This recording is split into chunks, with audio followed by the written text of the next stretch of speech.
Friends, நேற்றைய தினம் அமைச்சர் ஆதவ அர்ஜுனா அவர்கள் எதிர்க்கட்சி தலைவர் திரு உதயநிதி ஸ்டாலின் அவர்களுக்கு ஒரு பகிரங்க சவால் விட்டுருக்காரு.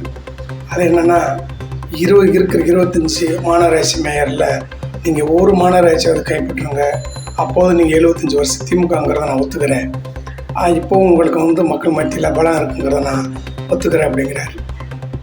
இப்போ நான் ஒரு சாதாரண குடிமகனாக நான் உங்கள்கிட்ட சொல்கிறேன்.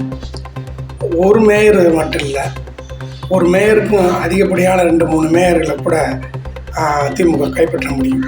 அப்படி திமுக கைப்பற்றிடுச்சுன்னு சொன்னால் நீங்கள் அமைச்சர் பதவியை ராஜினாமா பண்ணிட்டு போயிடுவீங்களா?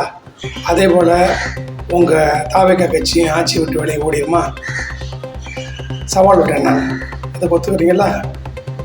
ஏன்னு சொன்னால், நீங்கள் முன்னால் மாதிரி மக்களை ஏமாற்றி இந்த உள்ளாட்சி தேர்தலையும் ஓட்டு வாங்கிடலாம்னு நினச்சிங்கன்னா இது நடக்காது. தமிழ்நாட்டு மக்கள் ஒரு வாட்டி ஏமாறுவாங்க, எல்லா காலமும் ஏமாற மாட்டாங்க. நீங்கள் தாவேகா ஆட்சி அமைஞ்சதுலேருந்து சட்டம் ஒழுங்கு எந்த அளவுக்கு சீர்கெட்டு போயிருக்குங்கிறது எல்லா மக்களும் பார்த்துட்ருக்காங்க. ஆனால் அமைச்சர்கள் இருக்கிற உங்களுக்கும் ஒன்றும் தெரியல, முதலமைச்சராக இருக்கிற திரு விஜய் அவர்களுக்கும் தான் ஒன்றும் தெரியல.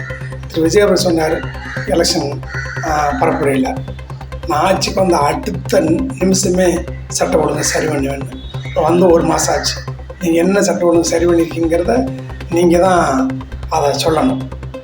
ஏன்னா அது மட்டும் இல்லை, ஒரு 3 வயசு பெண் குழந்தையிலேருந்து 85 வயசு பாட்டி வர ரோட்டில் தனியாக நடந்து போக முடியல, வீட்லேயும் தனியாக இருக்க முடியல. வீட்டில் தனியாக இருந்தால் வீடு வந்து ரேப் பண்ணிடுறாங்க.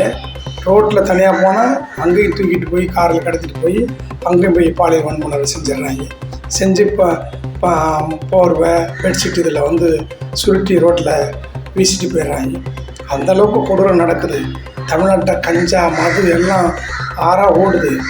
அந்தளவுக்கு சட்ட ஒழுங்கு சீர்கெட்டு போயிருக்கு. எங்கே பார்த்தாலும் மின்வெட்டு பிரச்சனை, எங்கே பார்த்தாலும் தண்ணி இல்லாத பிரச்சனை. ஏற்கனவே இப்போ பார்த்தீங்கன்னா சமீபத்தில் மின்சாரத்துறையில் இருந்த மெயின் ஹார்ட் டிஸ்கே காணாமல் போயிருக்கு. எங்கே பார்த்தாலும் பிரச்சனை. நீங்கள் எதுவுமே உங்கள் காதில் கேட்டுக்கல, மக்கள் குரல் கேட்கல, மக்கள் போராடுறது உங்களுக்கு தெரியலை. எதுவுமே விவசாயிகளுக்கு துரோகம் பண்ணியிருக்கிறீங்க. அப்படி எல்லா விஷயத்திலும் நீங்கள் துரோகம் பண்ணியிருக்கிறீங்க. அதனால் மீண்டும் உங்களை மக்கள் தேர்ந்தெடுப்பாங்கன்னு கனவு காங்காதீங்க. நிச்சயம் உங்களுக்கு தோல்வி தான் கிடைக்கும். எல்லா தேர்தலும் நீங்கள் தோற்று போயிடுவீங்க. தாவேகாவோ விஜயோடைய பொய்யான பரப்புரை இந்த மக்கள் நம்ப மாட்டாங்க. விஜயே நின்னால் தோற்று போயிடுவார். நன்றி.